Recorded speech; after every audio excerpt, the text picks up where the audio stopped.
कुछ ही घंटे बाद देश का आम बजट पेश होने जा रहा है और देश की वित्त मंत्री निर्मला सीतारमण के उस लाल सूटकेस पे यानी सबकी निगाहें टिकी हुई है कि आखिर इस बार अपने पिटारे से देशवासियों के लिए क्या निकालेंगे।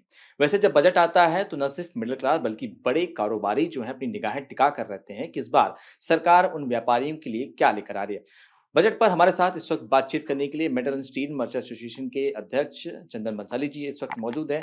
चंदन सर, बजट आ रहा है और व्यापारियों के लिए ये बड़ा दिन होता है कि इस बार सरकार उन व्यापारियों के बारे में क्या सोचती है। वैसे सबका साथ सबका विकास है, लेकिन इस बार 2026 का बजट क्या कुछ आपको लगता है कि व्यापारियों के लिए कितना आता है और क्या कुछ आप उम्मीद जताएं कि सरकार, मोदी सरकार इस बार बजट में आप लोगों के लिए लेके आएगी। सदा व्यापारी जब भी बजट आता है, बजट के समय में बड़ी आशा भरी निगाहों से सरकार के सामने देखता है। सरकार को हमने लास्ट ईयर भी काफी सुझाव दिए थे। 6 सुझाव दिए थे, 6 में से 2 सुझाव उन्होंने माने भी थे। इस बार भी हमने काफी सुझाव उनको भेजे हैं कि व्यापारियों का भला कैसे हो। जैसे जो टैक्स पेयर है, जो टैक्स भरता है, तो वो जो टैक्स पेयर है उसको एक ऐसा प्रिविलेज कार्ड दिया जाए।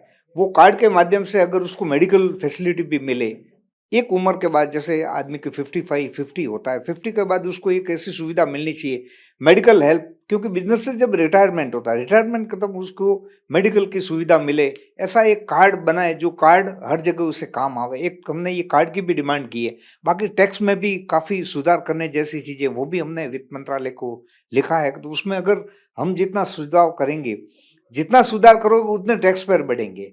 और हमारा ऐसा इरादा है कि और टैक्स पेयर बढ़ाए जाए, सरकार ऐसी ऐसी फैसिलिटी लाए जिससे टैक्स पेयर बढ़े। तो उसमें हमारा उम्मीद है कि इस बार सरकार कुछ न कुछ नया लेके आएगी ताकि टैक्स पेयर बढ़े। टैक्स पेयर बढ़ेंगे तो देश पे और टैक्स का बोझ कम होगा। अच्छा चंदन जी, हमने देखा 2025 में सरकार ने जब देखा कि यूएस ने 100% टैरिफ लगाए तो बहुत बड़े कदम उठाए, जीएसटी 2.0 लेकर आया को बहुत सारी रियायतें 2025 में हमने देखे बाजारों में। 26 में क्या आपको एक्सप्रेशन लगता है, क्योंकि अभी भी अगर हम ग्लोबली वॉर देखें तो वो थमा नहीं है। तो व्यापार के हिसाब से किस तरह से देखते हैं कि इस साल सरकार को कौन से ऐसे कदम उठाने चाहिए जिससे देश की अर्थव्यवस्था और मजबूत हो। जैसे पहले भी हम कह रहे थे कि भाई स्वदेशी यूज करें, मेक इन इंडिया। तो मेक इन इंडिया को प्रभावी बनाने के लिए जो कदम सरकार को उठाने चाहिए वो ये काफी नहीं है, और ज्यादा इनको उठाना होगा। सस्ते दर पे आप जमीन उपलब्ध कराइए उद्योगों के लिए, नए नए यहाँ पे उद्योग लगे, उद्योग के अंदर आप सब्सिडी दो। सब्सिडी के माध्यम से उद्योग और ज्यादा बढ़ेंगे। जितने उद्योग बढ़ेंगे इतना एक्सपोर्ट बढ़ेगा, एक्सपोर्ट बढ़ेगा तो हमारा रेवेन्यू ज्यादा आएगा। क्यों हम विदेशों पे निर्भर रहें? हम विदेशों पे जितने कम निर्भर रहेंगे उतना हमारा देश आगे बढ़ेगा। तो इसके हिसाब से इनको और रिफॉर्म जो इंडस्ट्रीज के लेवल में, उद्योगों के लेवल पे जो करना है, वो सारी उद्योग की संस्थाओं को मिलकर पॉलिसी क्रिएट करनी चाहिए, पॉलिसी बनानी चाहिए। वो पॉलिसी के माध्यम से ही हम आगे बढ़ेंगे। अच्छा चंदन जी, इस बार हम देख रहे हैं कि गोल्ड और सिल्वर के दाम ज़्यादा बढ़ रहे थे तो मेटल की डिमांड भी बहुत बढ़ रही थी। आपको लग आप जिस व्यापार में, जिस क्षेत्र में आप कारोबार करते हैं, मेटल इंडस्ट्री में अभी भी जो जीएसटी है वो 18% ही लगा के रखता है। आप लोग ने बहुत बार मांगे उठाई, इसे थोड़ी सी कम किया जाए। उम्मीद है कि 2026 में ये बदलाव आएगा। हमारी उम्मीद है, हमने पहले भी लिखा है कि मेटल ऐसा सेक्टर है, अनाज के जैसा सेक्टर है। क्योंकि आपको अनाज आदमी को हर समय जैसा चाहिए, खाने के लिए चाहिए, वैसे ही मेटल है। मेटल सेक्टर ऐसा है कि फार्मा में भी लग रहा है। तो फार्मा में अगर आप जीएसटी कम करेंगे तो फार्मास्यूटिकल का आगे जाके कम होगा। अब आप इसमें जीएसटी कम करें, बिल्डिंग बनाने में भी स्टील लगता है, तो आप उसे अगर कम करेंगे तो स्टील के भाव कम होंगे, मकानों के भाव कम होंगे। तो हर चीज में मेटल रिलेटेड है। इसके लिए हमने सरकार से कहा था कि भाई 18% के बजाय इसको टैक्स कम करके दिया जाए ताकि लोगों को इसका फायदा मिले।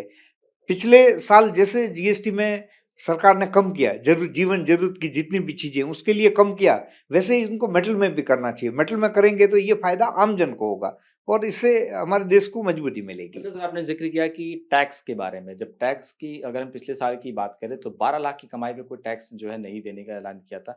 इस बार लगता है कि थोड़ा ये और बढ़ेगा, थोड़ी सी और रियायतें आम जनता को मिलेगी।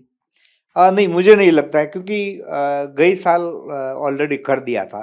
तो इस साल शायद वो उम्मीद नहीं है कि टैक्स को तो बढ़ाए नहीं, लेकिन दूसरी कई चीजें हैं जो कर सकते हैं। अगर सरकार करे तो वो आम जन को उसमें फायदा होगा। क्योंकि आप व्यापारी हैं सर, तो बिजनेस स्टार्टअप के लिए बहुत सारी दिक्कतें आज भी आती हैं, तो एमएसएमई सेक्टर पे आपको लगता है कि सरकार को ध्यान देने की आवश्यकता है? क्योंकि बहुत सारी जो स्टार्टअप कंपनियां हैं वो स्टार्ट तो करती हैं लेकिन लॉस चली जाती हैं, उन्हें फंड नहीं मिल पाता है।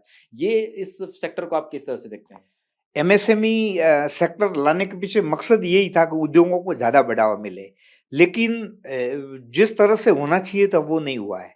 आज भी एमएसएमई सेक्टर में बहुत काम करने जैसा है। अगर सरकार अगर उसमें पूरा ध्यान दे तो मेरा ऐसा मानना है कि जो इनको एमएसएमई में जो लोन का भी सिस्टम है, जैसे अभी उन्होंने कुछ किया कि 5 करोड़ के अंदर भी काफ़ी व्यापारियों को 5 करोड़ के अंदर वो लोन दे सकते हैं। तो ऐसी काफ़ी चीज़ें, लेकिन उसको और ज़्यादा करने की ज़रूरत है। तब जाके एमएसएमई सेक्टर में भी हमको फ़ायदा होगा। एक आखिरी सवाल कि ये आम बजट है और जब बजट आता है तो घर का बजट भी ध्यान में रखा जाता है। महिलाओं के लिए आपको लगता है कि इस बार सौगात जो है मोदी सरकार देगी? शायद उम्मीद तो है, क्योंकि देखो, घर का बजट तो सबसे पहले हर परिवार का घर का बजट होता है। उस बजट में जितनी रिलीफ मिलेगी वो सबके लिए फायदेमंद है, और महिला को खास करके तो ध्यान ही देना चाहिए, क्योंकि महिलाएं मेन है। महिलाओं के लिए ध्यान देंगे तो मेरा ऐसा विश्वास है कि शायद इसमें महिलाओं पे ध्यान दिया जाएगा। चलिए बहुत-बहुत शुक्रिया। बिल्कुल ये थे चंदन बंसाली जो बड़े व्यापारी हैं और साफ तौर पर बता रहे हैं कि किस तरह से सरकार किन-किन सेक्टरों में इस वक़्त ध्यान देने की आवश्यकता है। कई बार पत्र लिखकर जो है सरकार से दरख्वास्त भी की है कि इन सेक्टरों पर सरकार को ध्यान देने की आवश्यकता है। बहरहाल कुछ ही घंटे का इंतज़ार, उसके बाद पूरे देश की निगाहें हुई कि साल 2026 में कि बजट में सरकार अपने पिटारे से आम जनमानस कारोबारियों के लिए क्या कुछ लेकर आती है और उसके बाद ये निर्धारित किया जाएगा कि आपके घर की मैनेजर जो है या आपके घर का जो बजट है वो कैसे चलने वाला है। कैमरामैन सुभाषित दाम के साथ शुभम पांडे, टीवी 9 भारतवर्ष, मुंबई।